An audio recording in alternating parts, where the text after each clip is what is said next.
بسم اللہ الرحمن الرحیم۔ پیارے ساتھیو السلام علیکم۔ سلطان محمود غزنوی خلیفہ بغداد کو دعوت نامہ۔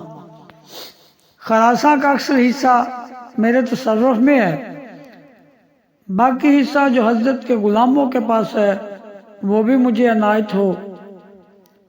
خلیفہ عباسی کو خط بھیجا کہ ناچار سلطان کی درخواست کو منظور کر لیا، مگر پھر دوسری دفعہ اس نے خلیفہ عباسی کو خط بھیجا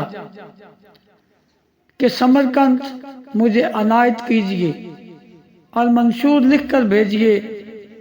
خلیفہ نے ایلچی کی زبانی کہلا بھیجا کہ معاذ اللہ یہ کام مجھ سے نہ ہوگا، اگر میرے حکم کے بغیر سمرقند کی تسخیر کا ارادہ کرے گا تو ایک عالم کو تیرے خلاف شورش پر آمادہ کر دوں گا۔ سلطان کو اس جواب سے بڑا رنج ہوا اور خلیفہ کے ایلچی سے کہا کہ تو یہ چاہتا ہے کہ دارالخلافہ پر 1000 ہاتھی چڑھا کر لے جاؤں اور اس کو برباد کر کے اس کی خاک ہاتھیوں کی پیٹھ پر غزنی لے آؤں۔ ایلچی کے سن کر چلا گیا اور کچھ دنوں کے بعد نامہ لایا اور سلطان محمود غزنوی کو دیا کہ امیر المومنین نے یہ جواب لکھا ہے۔ خواجہ ابو نصر زوزنی نے کہ دیوان رسالت میں تھا اس نامہ کو کھولا تو اس میں دیکھا کہ بسم اللہ الرحمن الرحیم لکھا ہے اور بعد اس کے چند سطروں میں حروف مقطعات الف لام میم لکھے ہیں اور آخر میں الحمدللہ رب العالمین والصلاۃ علی رسول محمد وآلہ اجمعین تحریر ہے، باقی کچھ نہیں۔ جب دبیر و منشی حیران تھے کہ یہ کیا جواب ہے، تفاسیر میں ان حروف تفسیر دیکھی مگر کچھ نہ معلوم ہوا۔ خواجہ ابو بکر کیستانی نے جرأت کر کے عرض کیا کہ حضور نے جو ہاتھیوں کو پاؤں کا ڈراوا لکھا تھا اس کا یہ جواب الف لام میم الم تر کیف فعل ربک باصحاب الفیل ہے۔ یہ سنتے ہی سلطان کے ہوش اڑ گئے۔ جب ہوش میں آیا تو بہت رویا، خلیفہ کے رسول سے معذرت کی، بہت تحائف نظر کے لیے بھیجے اور ابو بکر کو خلعت خاص عنایت کیا۔ 410 ہجری میں ہندوستان کی فتوحات کا فتح نامہ خلیفۃ القادر باللہ عباسی کے پاس سلطان محمود غزنوی نے بھیجا اور ایک سنگ جو ہندوستان میں سلطان کو ملا تھا اور اس کی یہ خاصیت تھی کہ زخم پر اس کو لگائے تو فوراً اچھا ہو جاتا تھا، تحفہ بھیجا۔ خلیفہ نے ایک مجلس عظیم کو جمع کیا اور ممبر پر بیٹھ کر بآواز بلند فتح نامہ کو اہل مجلس کے روبرو پڑھا۔ ان فتوحات کے سننے سے مسلمانوں کو عید کی سی خوشی ہوئی اور 412 ہجری میں علماء و صلحاء و اہل اسلام کی جماعت نے متفق ہو کر سلطان سے عرض کیا کہ بیت الحرام کی راہ عرب و کرمتیون سے مسدود ہو رہی ہے، ان کے خوف سے اور خلفاء عباسیہ کے ظہور سے مسلمان حج سے محروم رہتے ہیں۔ سلطان نے اس عرض پر محمد ناصحی جو کہ قاضی القضاناتہ مملکت ماروسہ کا تھا امیر حجاز بنا کے اور 30,000 زر سرخ دے کر روانہ کیا کہ عرب کو راہ قافلہ سے پرے ہٹا دیں۔ بہت سے مسلمان قاضی صاحب کے ساتھ ہوئے۔ جب یہ قافلہ بادیہ فیض میں پہنچا تو عربوں نے اسے روکا۔ قاضی صاحب 5000 دینار ان کو دیتے تھے، مگر احمد بن علی شیخ عرب معتذر ہوا جس کو ایک تیر انداز نے مار ڈالا۔ عرب بھاگ گئے تو اس سال حج خوب ہوا۔ جب ولایت خوارزم مامون کے بعد اس کے بیٹے ابو علی کو ملی تو اس نے سلطان محمود غزنوی کی بہن سے نکاح کیا اور اس رشتہ بندی سے سلطان کے ساتھ سچی دوستی ہو گئی۔ جب مامون کی حکومت ختم ہوئی تو اس کا جانشین ابو العباس مامون ہوا۔ اس نے سلطان محمود غزنوی کے ساتھ خلوص عقیدت ظاہر کر کے اجازت چاہی کہ اس کی بہن سے جو اس کے بھائی کی بیوی تھی خطبہ نکاح پڑھائے۔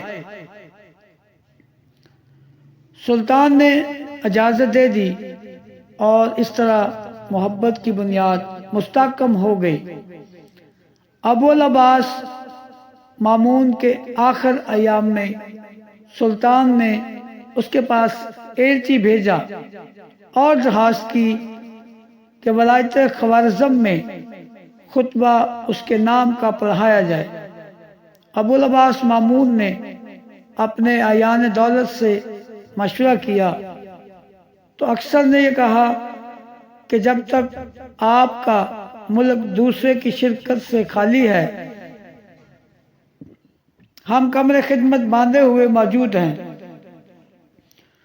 اور اگر آپ کسی اور کے محکوم ہوتے ہیں تو ہم تلواریں لیے کھڑے ہیں، آپ کو معزول کریں گے اور کسی اور کو تخت پر بٹھائیں گے۔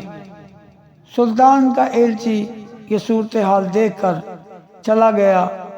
اعیان خوارزم شاہی نے یہ کہہ دیا، مگر پھر وہ سلطان کے اقوال کے رد کرنے سے پشیمان ہوئے اور نیال تنگین جو صاحب جیش خوارزم اور سر دفتر اہل جسارت و خسارت تھا مہم کے واسطے تیار ہوا۔ ایک دن وہ اوباش کے گروہ کے ساتھ خدمت ابو العباس مامون میں گیا۔ اندر سے خبر آئی کہ اس کا انتقال ہو گیا۔ کسی شخص کو اس ہولناک واقعہ کی اطلاع نہیں ہوئی۔ اس کے بعد پسر ابو العباس کو تخت پر بٹھایا۔ یہ خوارزمی گروہ خوب جانتا تھا کہ سلطان اس کا انتقام ہم سے لے گا، اس لیے سب نے مل کر قسم کھائی کہ اگر سلطان محمود غزنوی انتقام کے درپے ہو تو اتفاق کر کے اس سے خوب لڑیں۔ جب سلطان محمود غزنوی کو اس عذر کی خبر ہوئی تو صلاح مشورہ کر کے وہ سپاہ کو آراستہ کر کے خوارزم کی طرف چلا۔ سلطان نے محمود طلائی کو مقدمت الجیش بنا کے بھیجا۔ یہ لشکر صبح کی نماز پڑھ رہا تھا کہ خمار تاش خواص زیمیوں کے سپہ سالار نے غزنی پر چھاپا مارا، بہت سے لوگ قتل کیے اور لشکر کو بھگا دیا۔ سلطان نے پھر اپنے خاص غلاموں کا لشکر بھیجا۔ اس نے خوارزمیوں کو شکست کی، خمار تاش کو گرفتار کیا اور اس کو سلطان کی خدمت میں لائے۔ جب سلطان قلعہ ہزار سپاہ پاس پہنچا تو ایک سخت لڑائی صبح سے دوپہر تک ہوئی۔ تو شام بہت سے آدمی سلطان کے ہاتھوں اور گھوڑوں نے پامال کیے۔ 5000 آدمی قید ہوئے اور باقی بھاگ گئے۔ نیال تنگین کشتی میں بیٹھ کر جہیں سے عبور کرنا چاہتا تھا کہ ایک شخص نے اس کو کشتی میں باندھ لیا اور سلطان کے پاس لے آیا۔ سلطان نے ابو العباس مامون کی قبر کے پاس سولیاں کھڑی کی، ان پر نیال تنگین اور اس کے ساتھیوں کو چڑھایا اور مامون کی قبر پر یہ کندہ کرا دیا کہ ھذا قبر مامون ابن مامون۔ خوارزم کی حکومت میر حاجب کبیر التنوتاش کو دی، قیدیوں کو غزنی بھجوایا، پھر سب کا قصور معاف کر کے چھوڑ دیا۔ سلطان نے سنا تھا تھانسیر کے ملک میں ہاتھی بڑے قوی حاکر ہوتے ہیں اور ان کو میدان جنگ میں لڑنا خوب آتا ہے۔ تھانسیر کے حکمران کو ان ہاتھیوں پر بڑا غرور تھا۔ سلطان فوج جلال کو لے کر گیا۔ اس کو ایسے جنگل میں اول گزرنا پڑا کہ جس میں سوائے چرند پرند اور حیوانوں کے انسانوں نے اب تک قدم نہ رکھا تھا۔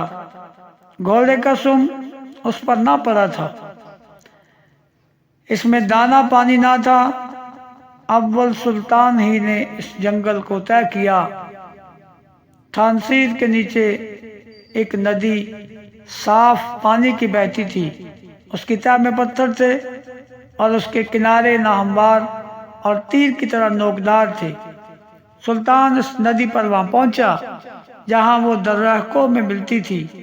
وہاں دشمنوں نے ہاتھیوں کے پیچھے قیام کیا تھا، ان کے پاس بہت پیادے اور سوار تھے۔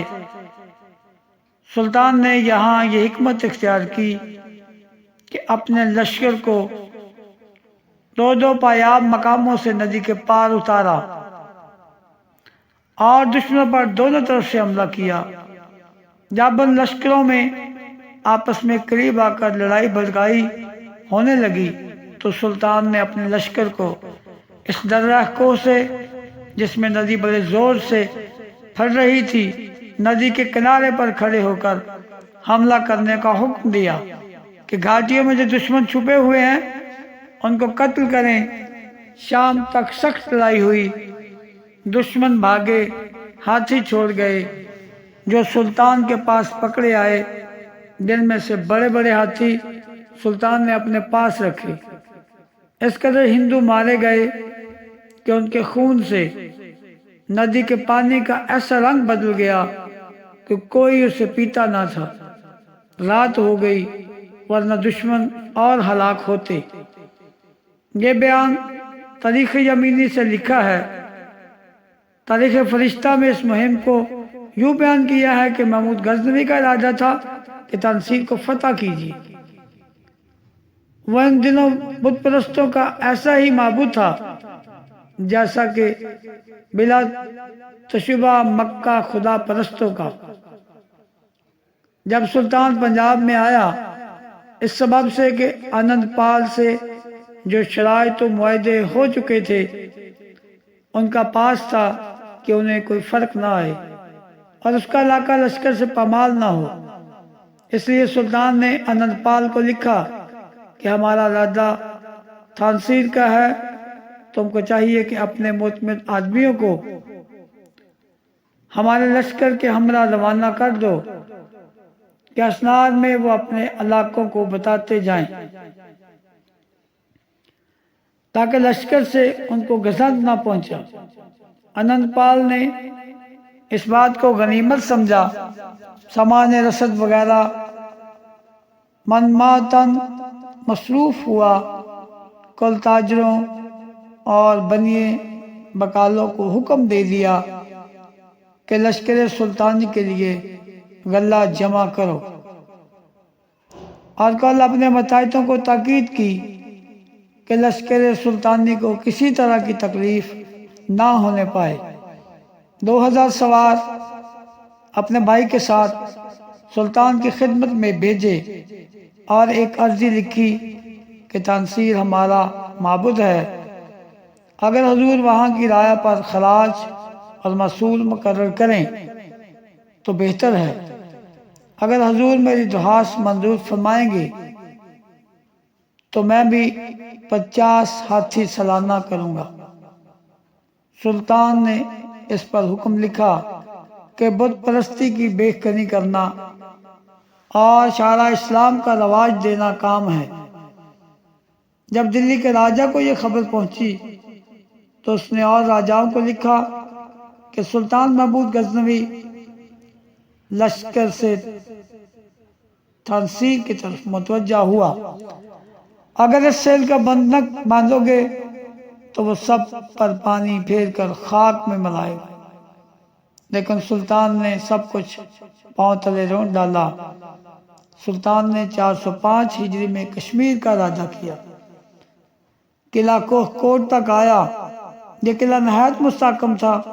سلطان نے اس کا محاصرہ کیا۔ جب اس محاصرہ پر مدت گزر گئی اور کشمیر کو کمک اور اطراس سے بھی پہنچ گئی، جالے اور برف کی بھی شدت ہوئی، تو سلطان نے محاصرہ چھوڑا، غزنی کی راہ لی۔ اس سفر میں لشکر اس صحرا میں پہنچا جہاں پانی کے سوا اور کچھ نظر نہ آتا تھا۔ ایک خلق پانی میں ڈوب کر ہلاک ہوئی۔ یہ پہلی دفعہ تھی کہ ہندوستان کے حملوں میں لشکر اسلام کو اس طرح کا صدمہ پہنچا کہ سینکڑوں جانیں ضائع ہوئیں۔ بہت سی مشقتیں اٹھائی پڑی اور کوئی مقصد حاصل نہ ہوا۔ غزنی سلطان بے نیل و مرام واپس آ گیا۔ پنجاب تو مدتوں سے اہل اسلام کے قدموں میں تھا۔ اب سلطان محمود غزنوی کے ارادوں کو دیکھنا چاہیے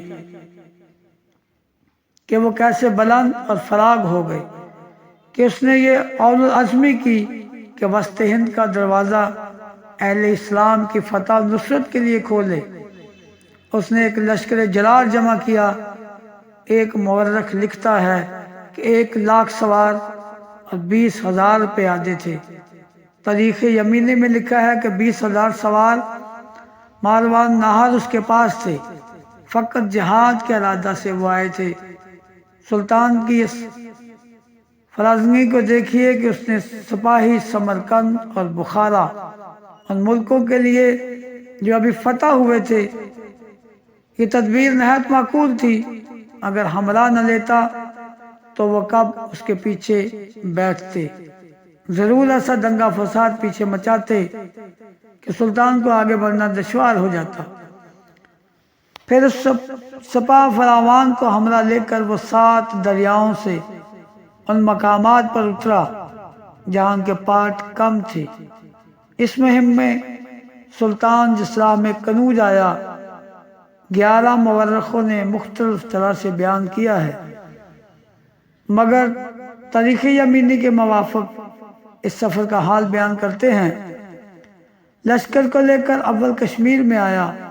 کشمیر اور غزنی کے درمیان ایسے گھنے جنگل تھے کہ ان میں سے ہوا کا گزر بھی دشوار تھا۔ ان میں جانور نغمہ سرائی اور شور و گل مچاتے تھے۔ سلطان کے 20,000 ماوران نہری سپاہی اس لیے آ گئے تھے کہ وہ ان کو کہیں جہاد میں بھیج کر غازی و شہید بنا دے۔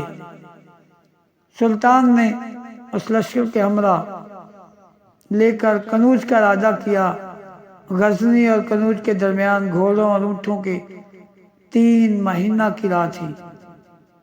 سلطان نے رات دن کرنا شروع کیا۔ وہ دریا سندھ سے اترا، پھر جہلم، راوی، بیاس، ستلج سے عبور کیا۔ یہ دریا ایسے عمیق ہیں کہ ان میں ہاتھی ڈوب جاتے ہیں۔ اسے سمجھ لینا چاہیے کہ اونٹوں اور گھوڑوں پر کیا گزری ہوگی۔ جن ملکوں سے سلطان کا گزر ہوا، وہاں کے حاکموں نے ان کی اطاعت اختیار کی اور اپنے سفیر بھیجے۔ سیلی یا جانکی بن شاہی بن یمنی حاکم درہ ہے کشمیر نے سلطان کو یہ جانا کہ وہ کوئی خدا کافر استادہ ہے، ان کے پاس حاضر ہوا، راہنمائی کا ذمہ لیا اور ایک جنگل سے دوسرے جنگل میں لے گیا۔ آدھی رات کو کوچ کا نگارہ بجتا اور دوپہر کے بعد تک منزل طے ہوتی۔ 20 رجب 409 کو یہ لشکر جمنا پار اترا۔ راہ میں سلطان کو ایسے بلند قلعے نظر آئے کہ ان کے دیکھنے کے لیے گردن پیٹھ سے لگ جاتی تھی۔ اب وہ قلعہ بارن میں پہنچا۔ یہ بلند شہر کا پرانا نام ہے۔ راجہ ہردت کے ملک میں یہ قلعہ تھا۔ جب اس نے سنا کہ لشکر جرار نے حملہ کیا، اس نے تاب مقاموں تو نہ دیکھی۔ وہ 10,000 آدمیوں سمیت سلطان کی خدمت میں آیا۔ ان سب نے دین اسلام قبول کیا اور بت پرستی کو ترک کر دیا۔ تو دوستو یہ تھی آج کی خوبصورت ویڈیو۔ اچھی لگے تو لائک کرنے کے بعد چینل کو سبسکرائب بھی کر دیں، بیل آئیکن کو دبا دیں تاکہ ہر نئی ویڈیو آپ تک سب سے پہلے پہنچ سکے۔ تو ملتے ہیں اگلی ویڈیو میں، تب تک کے لیے خدا